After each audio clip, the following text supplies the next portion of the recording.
we're still not really understanding what he's trying to tell us. But the big business people who knew what he was talking about knew what he was talking about.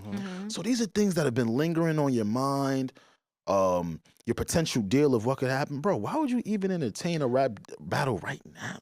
It's funny you talk about his relationship with the labels and Lucien Grange. There's an unreleased song called Splash Brothers. It was a French Montana song. It was featuring Drake and Rick Ross. He walked it too. And this song is fire. The song is tough. Walked it. The song is tough. But there's one line, one bar. Let's see if I can skim through this verse in real time and find it. The song is really good, though. He talked about some legal shit on here. But he talked about his legal, not even his relationship with the label. It was like, he referred to him as, I'm Shaq and Kobe, the Splash Brothers. I'm Steph, he's Clay. Like, let's see if I can find it. And this was a great verse. Bought the whole street up and I got it for a steal. What else? Middleman lined it and I cut him out the deal. Turn cutthroat for real. I was on a ride while you boys are sitting still. I've been on a high while you boys are on the pills. And God forbid I die, man, you boys ain't on the wheel. Yeah. Hey. Cold world, baby girl, but I ain't from the Ville. Cold world, baby girl, but I ain't from the Ville. J. Cole shot. Not a politician, but I bet I pass a bill. Yeah. Niggas try to copy sound, but they never had to feel. What else? Lucien and me are just like Kobe and Shaquille, but we never even chill.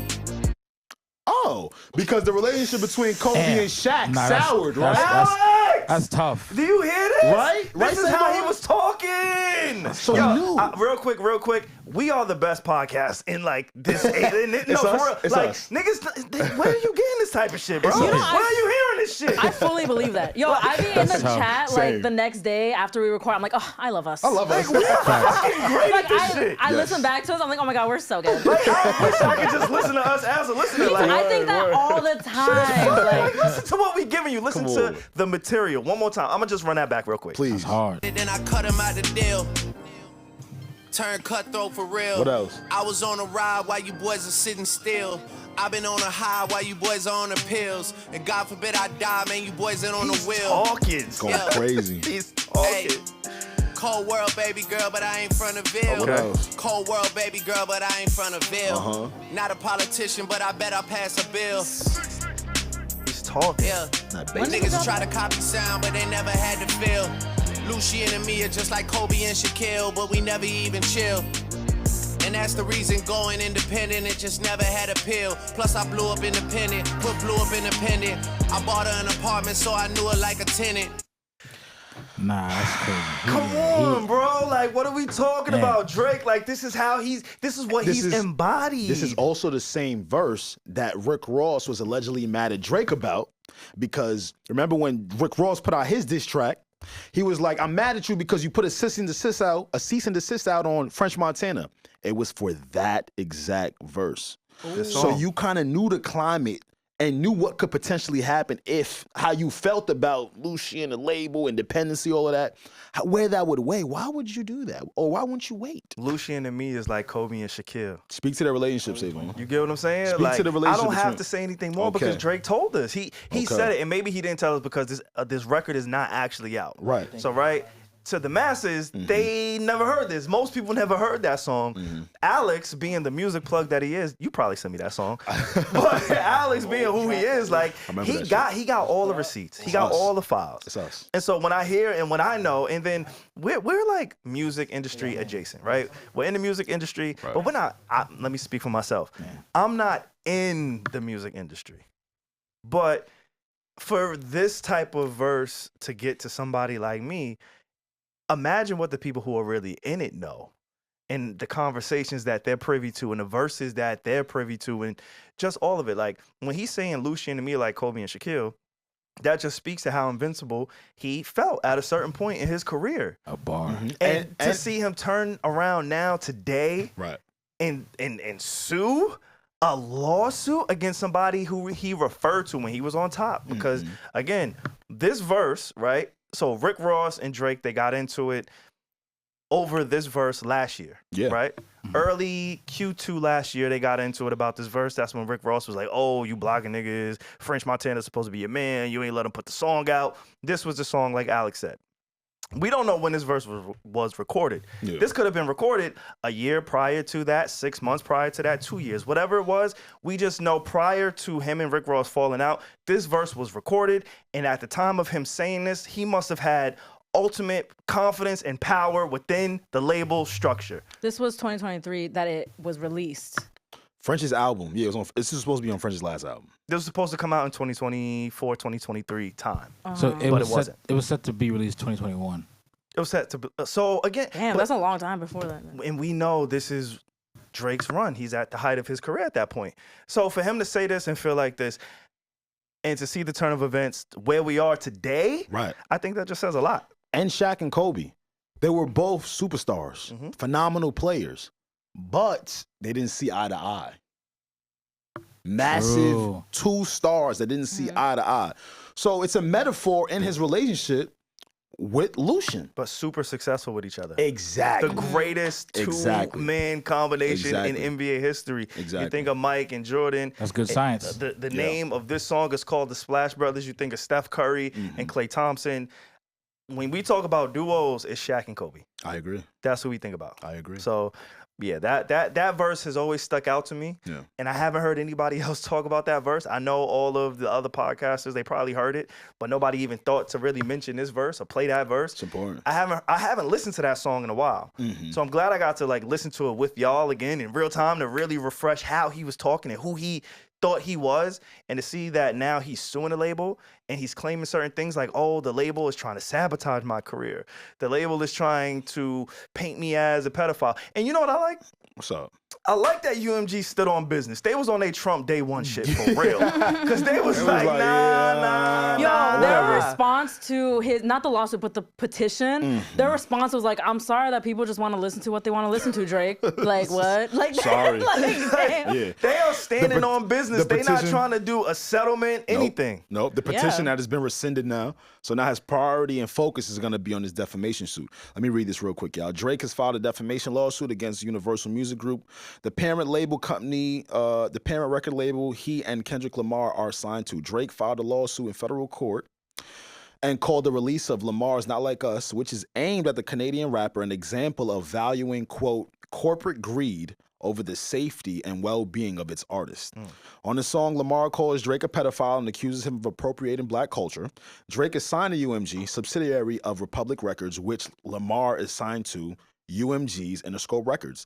The new lawsuit claims UMG, quote, approved, published, and launched a campaign to create a viral hit out of a rap track that was, quote, intended to convey the specific, unmistakable, and false factual allegation that Drake is a criminal pedophile, and to suggest that the public should resort to vigilante justice in response.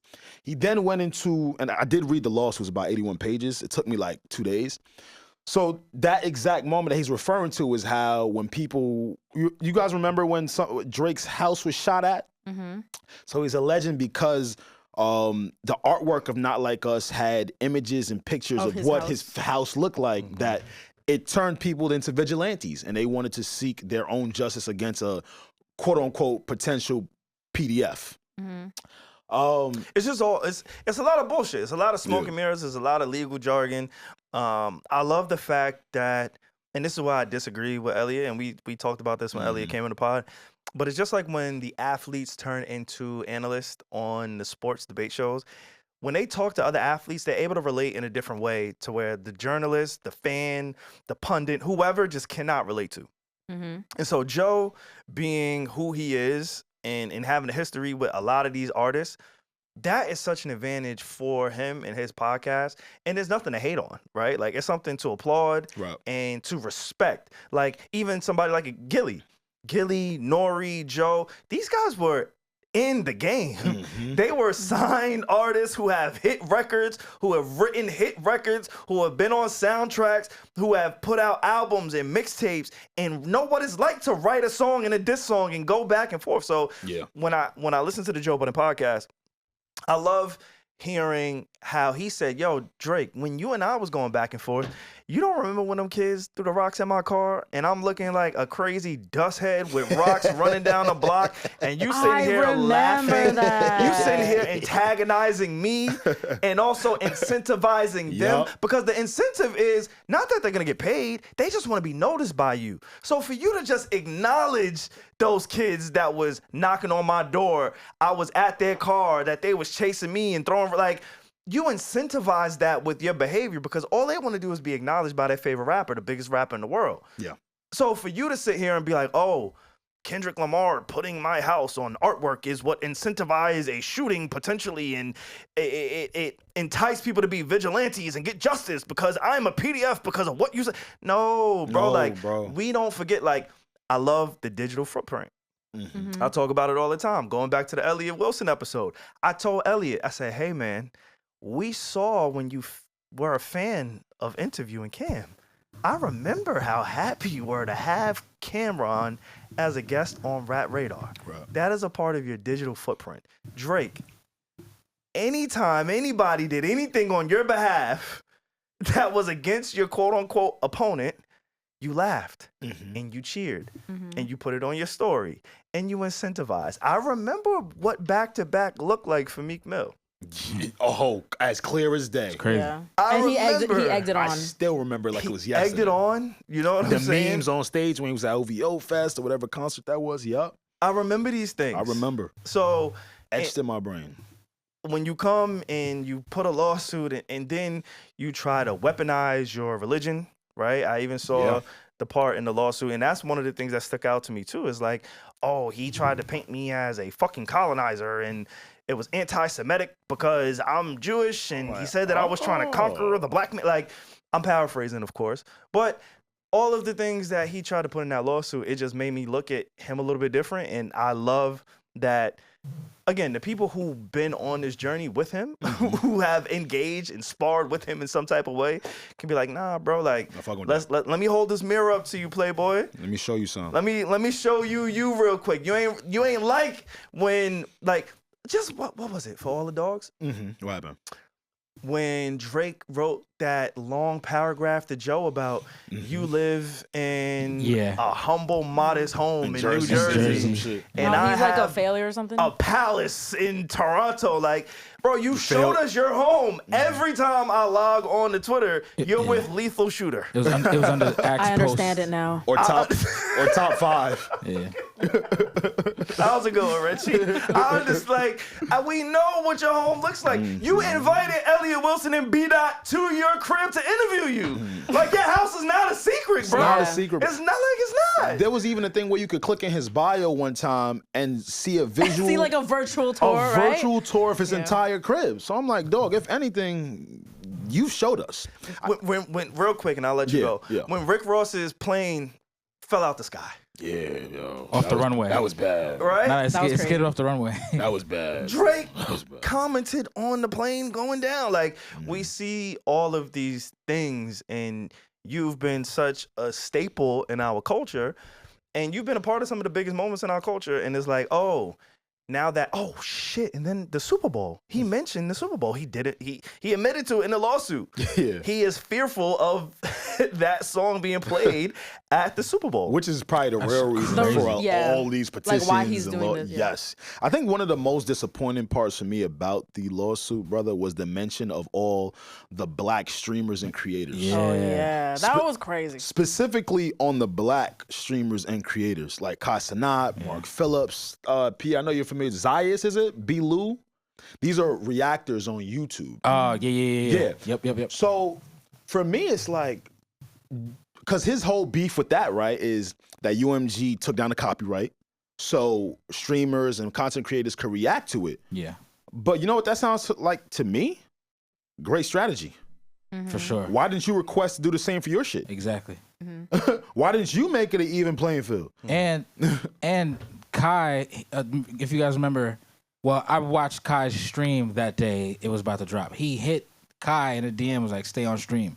Oh yeah, insinuating that I'm about to drop something. Well, we saw because the whole thing. I'm sorry, keep going. No, I was just gonna say because the whole thing behind that was, hey, Ak, do you realize that Drake only uses you for certain things and not really?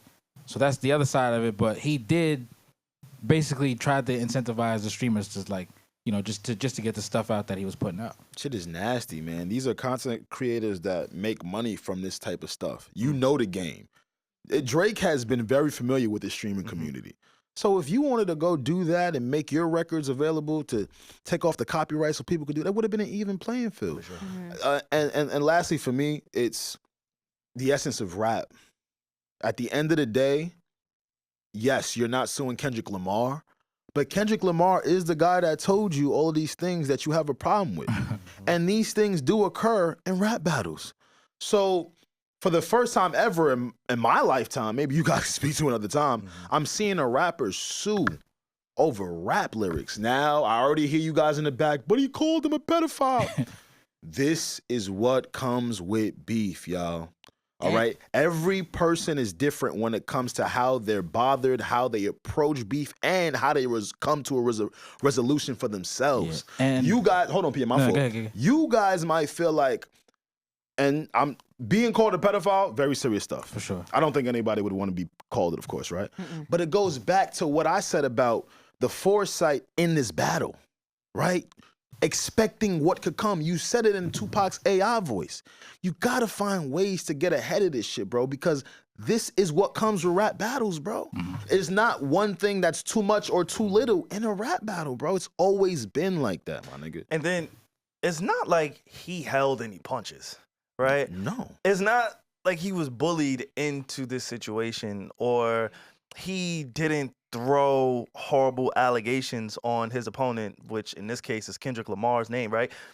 You said Kendrick Lamar beat his wife. Yeah, it wasn't one-sided like the beef. You said Did Kendrick sue for that? You put DV allegations on Kendrick Lamar. You also said his children wasn't his children. Like, you said some pretty heinous things. Now, the fact that maybe because you didn't say it in a hit record the way that Not Like Us is, so it didn't get across to the masses in the same way that Not Like Us did. And from the optics standpoint, you lost. Yeah. And you don't know how to handle that. That's one thing. But you gave it all you had in the same way that Kendrick gave it all he had. He didn't hold back any punches when he called you a colonizer and a PDF. I hate saying PDF. Can I say pedophile? We've been saying it for mad It's episodes. just the algorithm. The algorithm? Does something. Damn. Ah, God dang it. I don't wait. Isn't Drake saying like he's not mad at that Kendrick called him a PDF? He's lying. He's more mad at like. Well, I know that's the reason why he's doing this, but like he's more mad at like UMG promoted And allowed Not him. Like Us disproportionately to. That's the angle. Can I respond to that, To Regi? supporting Drake's song. Like, isn't that what the lawsuit is? That is part of it, and I'm so glad you said that. What Drake is failing to admit right now is how UMG has removed verses for Drake. On the Pusha T record, I think it was Maybach 6 or something. Maybach Music. Maybach Music, what is it? 6 or 7? One of those, right? Rick Ross was supposed to be on it, correct? No, I'm sorry. Pusha T was supposed to be on the Rick Ross record. Drake got wind of it, ran it up to the higher ups, and it never was released. Allegedly. Allegedly. Right? Allegedly. So there have been moments and occurrences where UMG has prioritized you and taken away from others. Even the song I just played. Yes. Splash man. Bros, which I think if that song would have came out, no matter what, it still would have helped French Montana. That's a fact. Just having a Drake feature, a Drake fact. and Rick Ross feature. Yeah. We've seen what Drake, Rick Ross, and French Montana have done in the past when they got on songs before. So just off seeing those three names on a song together would have moved units, would have done something for French Montana. I agree. And that's one of the reasons, or that's one of the points that Rick Ross said, like, yo, he's supposed to be your man, but you blocked that opportunity. And then we also heard Kendrick said on, what's the song? Like That? Right? He said something about, oh, you didn't like that record, or cease and desist. You try to like, we hear that he plays these games behind the scenes, and that's what some of the most powerful people do in any industry, though. Yeah. Right? They play the behind the scenes game.